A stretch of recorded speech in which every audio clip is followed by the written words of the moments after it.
I not only have a super quick tip on how to paint fast and easy tiers, but I also have a brush to get you started. I'm Abby Esparza with photomanipulation.com, and today I'll be showing you how to paint nice, floppy, wet tiers. But make sure you stay tuned all the way through because I do also have the full speed art of this image with a bit of commentary. This video is both short and long, so let's just dive right in. First things first, this is the brush set I'll be using and always use when painting tears, not even blood, and you can grab it for free. I'll throw the link down in the description. Secondly, I do use a tablet, and unfortunately, this technique will probably require you to have one as well. But all we're really doing is painting white dots and shapes, so really if you're handy with a mouse, I say definitely still give it a try. Let's create a new layer, keeping it set to soft light and 20% opacity. So I don't always do this in the same order or with the same settings. Sometimes overlay will look better, sometimes opacity is lower, sometimes higher, though usually not higher. Sometimes I skip this particular step altogether. This all has a lot to do with skin tones and lighting, but you really don't want to overthink it. We're really just painting white dots on slightly darker areas. Anyway, let's grab our wet edges brush and sketch out our tears, just where we think they might be falling. Remember, since they're on the face, you won't have any straight lines. Most people have a puffy lower eye, I don't know how else to say that. Next, a concave under eye, the eye bag area, then higher cheeks, and then finally down to the chin. So your tears will follow the shape and contour of the face. Also remember, this is a sketch. I like to make large areas that I then erase later on, kind of like carving out a statue. You aren't aiming for perfection. Now let's create another layer, keeping it set to normal, and setting our brush color to white. From here, we can use any of the brushes to paint our highlights, each creating a slightly different effect. Brush to brush, but also heavily affected by changing their flow rate. As I paint, keep an eye on how I change up the flow rate and how it might affect the brush. So then let's talk the brushes. The jittered wet edge brush works well at both low and full flow rate, creating large misshapen water highlights.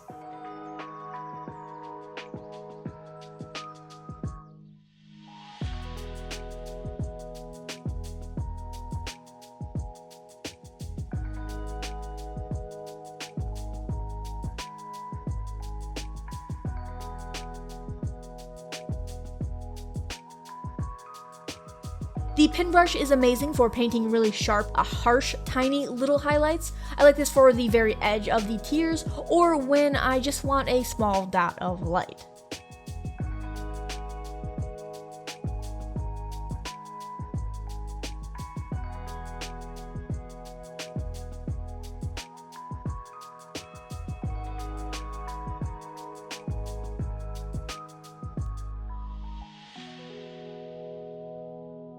The wet edge brush is great for larger, smooth highlights, as well as smaller highlights like the pen brush, but less sharp. I also like to lay down a large area of white with the wet edge brush, and then using the eraser brush to create a gradient-like highlight, if that makes sense.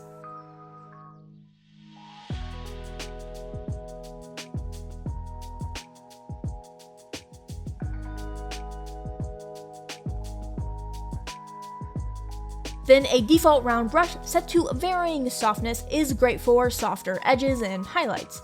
But you want to be careful of not adding too much soft white, as that's how you get the crying milk effect.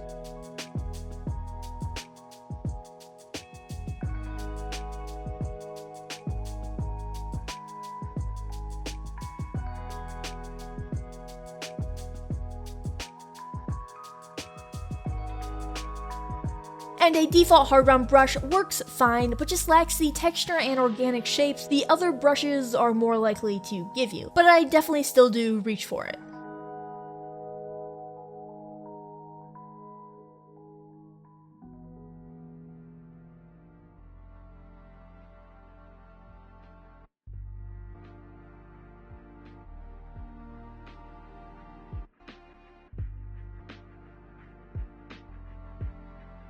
And along with your painting, you should be erasing. A soft eraser brush will help you taper your edges, create those gradient highlights like I mentioned.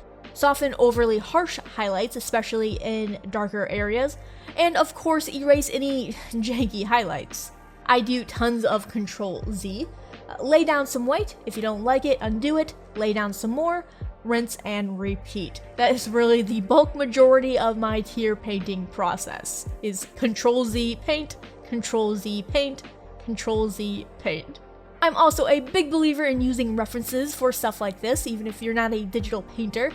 It takes out the guesswork and will give you a, well, reference of what you should be aiming for. Like I said, I really like stylistic tiers, kind of a mix between real tiers and then those like floppy anime tiers. That's why I do a very sharp, bright highlight, and quite a few of them. Again, this is more stylistic, but you could easily use these brushes for much more realistic, if not hyper-realistic tiers. But despite how I paint these stylistic tiers, notice how nothing is outlined. I think that's a huge mistake a lot of people make. They make these harsh outlines. Again, these are just highlights to water. You aren't painting any physical edges, so keep an eye on that. As you finish up, you can go in with another soft light or overlay layer to add in some more shadows and areas that feel a bit too transparent, placing this below your highlights. And of course, you can start carving down your initial tier sketch layer, any tier streams or areas you didn't end up painting highlights on, refining the streaks of tiers basically. Also, if mascara is present, you gotta put a little smudge in there. Any grunge brush will work, a layer set to normal, then use the smudge tool to smudge it up. Make it real nice and messy. It's the little details like that that'll really sell this effect. And that's all there really is to it. You'll get into a groove the more you paint. Practice with the brushes, get a feel for them, build up your intuition, look at references, and have fun. Making people cry is fun. Now on to the full speed art. If the UI looks small, it's because this is actually a 4K monitor squished and recorded at 1080p. Let me know if you guys like this format, a how-to plus speed art combo. As for her, she's titled With Friends Like These, and was pretty quick at about 3 hours or so, not including prep time. I always do what I call a sketch, especially before doing time lapses. I'll put the initial sketch for her on screen now. I do it for most things in general, just to bash things together really quick and sloppy so I know what direction I'm kind of going in. Most people just call this photo bashing, but some people also call my whole portfolio photo bashing, so we don't use that word in this house. Anyway, doing that has helped my workflow a ton. So this image had 2 requirements, just 2. Tiers for the how-to, and leeches. And I gotta say, I really didn't deliver on the leeches part. Needs more leeches. Even rewatching the speed art, I'm like, you really bailed on the whole leeches gimmick. Lame.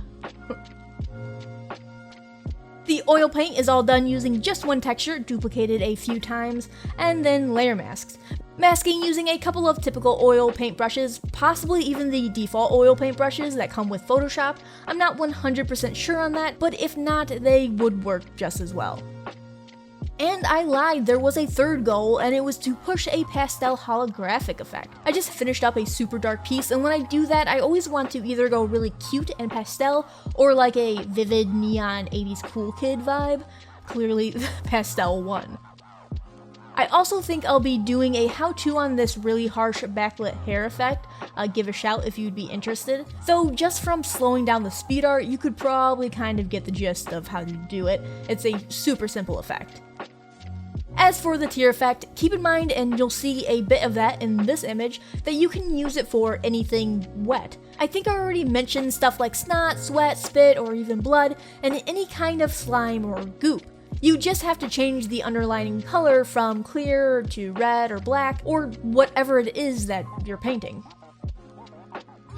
At the very end, you'll see me add some grain, which is my current favorite way to finish off an image. I think it helps get rid of that Photoshoppy sheen that photo composites typically kind of have. But I added some grain and then did some sharpening using my current favorite plugin, Optics from Boris FX, I did a whole video on it where I mostly talked about the lighting effects. The image definitely didn't call for any lens flare or any glow. I wanted to keep it pretty matte, other than the tears and skin. But Optics has tons of other photo processes. It's like having a secondary photo editor inside of Photoshop. I've said it before, but it's basically what you want Photoshop filters to be, but you know they're never going to be.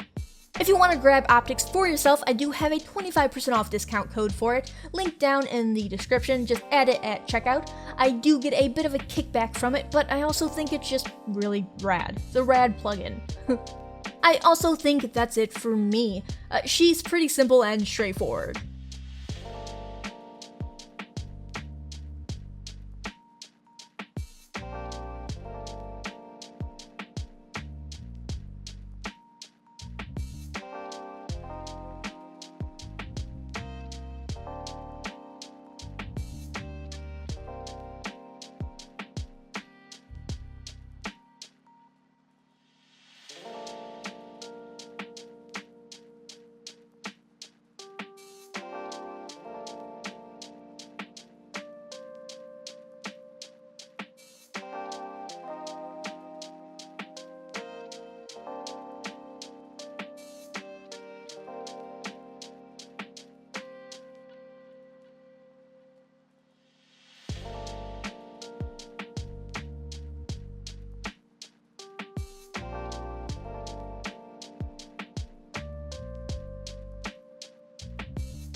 You can see the original stock images down in the description from Adobe Stock, all of their ID numbers along with that free brush set, free for both personal and commercial use, by the way.